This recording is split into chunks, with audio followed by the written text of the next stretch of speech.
So, you're thinking about stepping on the OCB stage. Awesome.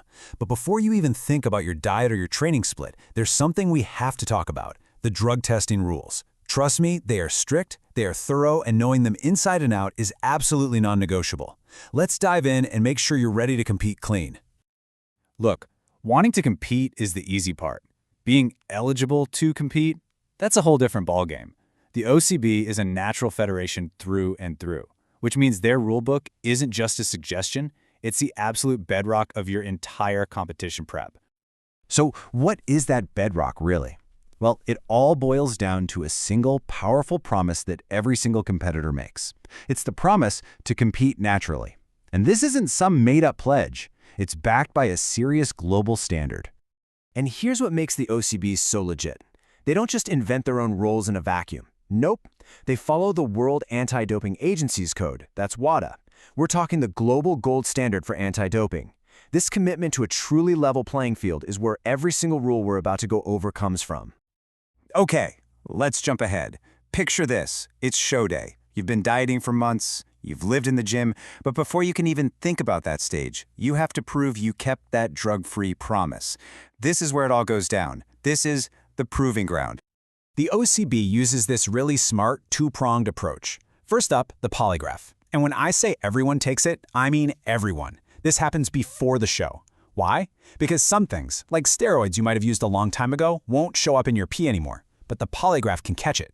Then, after the show, the big winners, the new pros, and the cash winners give a urine sample. This is all about catching any recent use. See, it's a really comprehensive system designed to keep things fair. And when they do that urine test, they get incredibly specific. If your testosterone to epitestosterone ratio, your T/E ratio, is over 6:1, that is an immediate, automatic red flag. Now sure, this could happen naturally in some super rare cases, but a result like that instantly triggers much more intense testing. The point is, they aren't guessing. They have hard scientific numbers they're looking for. Right, so you know how they're going to test you. But what exactly are they looking for? This, right here, is the part every single competitor needs to have memorized. Let's get into the nitty-gritty of the ban list. You're going to want to pay really close attention here, because it's not just what's banned, it's for how long you have to be clean from it. These are called washout periods, and they are set in stone. They range from a massive 7 years for the really serious stuff, all the way down to just 12 hours. Let's break down the big ones. 7 years. Yeah, just let that sink in for a minute. This is the ban for the heavy hitters, the most powerful performance enhancers out there. We're talking anabolic agents, which include stuff like andro products, all those peptide hormones, growth factors, and SARMs. If you've touched any of these, you are out of the OCB for 7 full years. This right here is the heart of their commitment to being natural.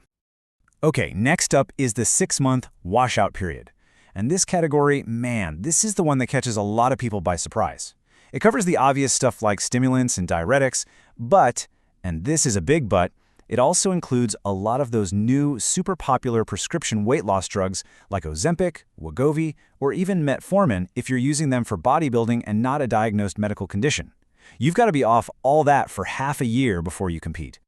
And finally, we've got the short one, the 12-hour rule. You need to be completely free of any intoxicating substances. That means cannabis, alcohol, narcotics, you name it, for at least 12 hours before your polygraph test, and of course, for the whole time you're at the event.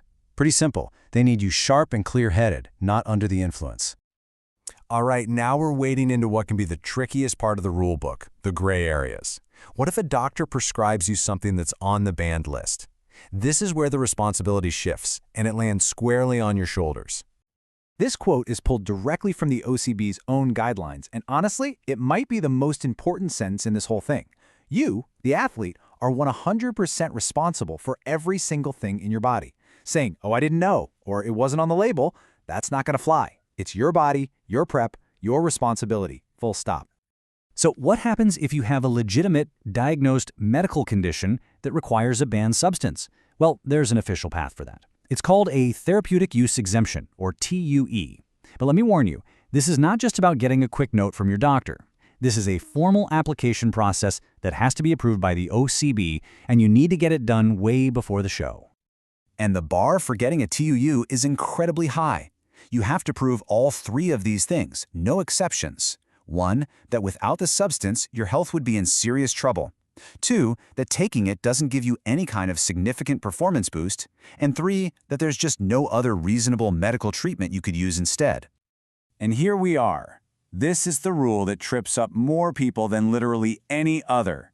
If you are on any kind of hormone replacement therapy, like prescribed testosterone for age-related decline, even if it's just to get your levels into a normal range, you are not eligible for an exemption. You cannot compete in the OCB. Period. It's a non-starter. Okay, I know that was a ton of information. We've covered testing, the banned list, exemptions, the whole shebang. So let's bring it all home and boil it down into the absolute must-know key takeaways for anyone even thinking about an OCB stage. Think of this as your final, non-negotiable checklist. First, you are responsible for everything. Second, I didn't know is never, ever a defense. Third, check every single supplement label because cross-contamination is a real risk. Fourth, if you need a TUE, get that application in at least 10 days early. And finally, the big one. Standard HRT is not allowed. End of story. Get these things right and you are good to go. So there you have it. The OCB rules are no joke. They're comprehensive, they're strict, and they're all there to protect the integrity of natural bodybuilding.